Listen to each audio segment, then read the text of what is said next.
Okay, ang pag-aaralan natin ngayon mga tol ay patungkol sa let go.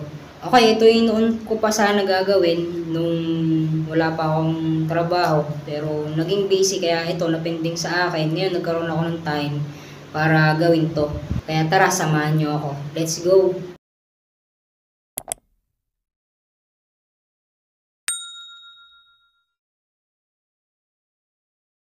Okay, unang katanungan mga tol, paano kayo nag-let go?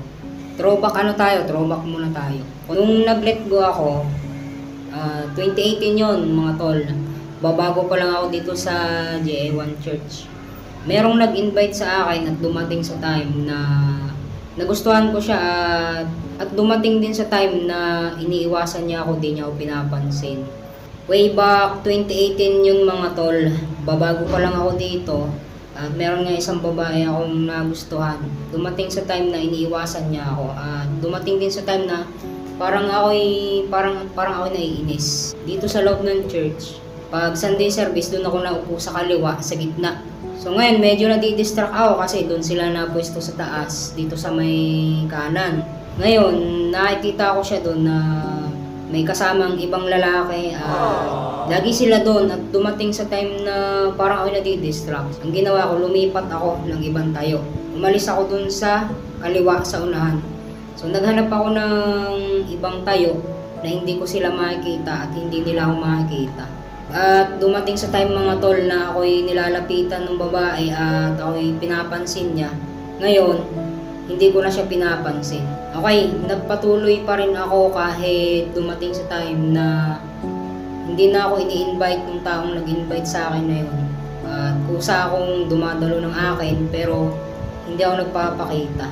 At dumating din sa time mga tol na nung ako nilalapitan ng babaeng nagustuhan ko dati, hindi ko na siya pinapansin. Sabi ko sa sarili ko, hindi mo ako pinapansin, ako pa hinamon mo, batak na batak ako di yan. Yung babae na yon, yung tao na yon, ngayon may pamilya na yon. Nilet go ko na. Gumawa ako ng paraan para ako ay makalayo. Para hindi ako ma-distract. So, nakadepende kasi yun mga tol sa desisyon natin. Kung ano ang gagawin natin. Lalo na kung alam naman natin na hindi na nakakatulong sa atin. Tayo na mismo yung gagawa ng paraan para hindi tayo ma-distract. May story mga tol na binigay dito yung Biblia na patungkol sa let go.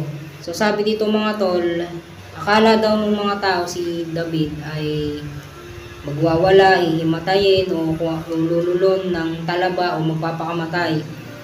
So yung mga tao doon, nabigo sila, bumangon si David, yun ang ginawa ni David. So yung time na yon, yung story ng Bible patungkol dito kay David, namatayan si David ng anak. So, ang ginawa ni David, bumangon siya, naligo, nagsuklay, nagbihis, sumamba. At umuwi, nagpaluto at kumain ng may gana. Kaya, kayong mga tol, anong ginagawa nyo para kayo mag-let go? So, yung iba, nagpapakalasing, nagpapakalango sa alak. Pero si David, hindi siya nagpakamatay, hindi niya sinira yung buhay niya. Hindi siya tumalon sa bangin o naglaslas. Ang ginawa ni David, bumangon, naligo, nagsuklay, nagbihis, sumamba. So yung pala yung susi mga tol, na tapos nagpaluto siya, kumain ng may gana. Sino sa inyo hindi kumakain ng may gana? Kapag iniwan kayo ng partner nyo o jowa nyo. Dito sa story mga tol, si David ay nagpakalalaki. Sabi ng mga tauhan dito mga tol, yung mga tauhan ni David, bakit po kakaiba ang ginagawa ninyo? Noong buhay pa yung anak nyo, hindi kayo makausap. Kung kailan namatay ay saka kayo ngayon sumigla. Sagot ni David, noong buhay pa siya, pwede pang ilaban. Sino mga ipaglalaban yung mga tropa? Baka maawa sa akin ang Diyos. Ngayong nawala na, ano pa ang magagawa natin? Nga naman mga tol, ano pang magagawa natin kung nawala na yung isang bagay? Tuloy natin. Ginawa ko ang lahat. Sino sa inyo ang ginawa ng lahat? Hindi pa rin naging sapat. Ginawa ko ang lahat habang buhay siya. Ngayong namatay na, ano pa ang pwede kong gawin? Kailangan ituloy ko yung buhay ko. Ayan mga tol, kailangan mong ituloy ang buhay mo. Hindi para sirain ang buhay mo. Darating ang panahon na sasama ako sa kanya sa kamatayan, pero sa ngayon, hindi ko na siya mapapabalik dito. Kaya yung mga nawala sa ating mga tol, hindi mo na mababalik yon. Kung namatayan ka ng isang mahal sa buhay, okay lang yon. May maganda pang plano ang Diyos. Sabi dito, how do you survive bereavement? Number 1, let go. Nakita natin ang pananaw ni David, kung ginawa mo na naman ang lahat ng magagawa mo ng buhay pa, meron ka pang magagawa ngayon. Nakahiram ka ng mahal sa buhay, sa loob ng ilang taon, binawi na sa iyo, magpasalamat ka. Close the chapter and then get on with life.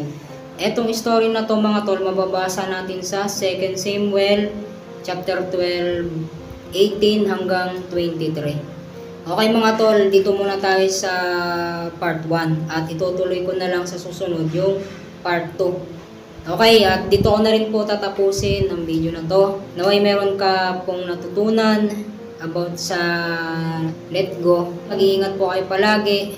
Maraming po salamat sa inyong mga sumusubaybay sa akin, sa mga nag-subscribe, sa mga nag-follow, sa mga sumusuporta. Ingat po kayo palagi and peace out. God bless.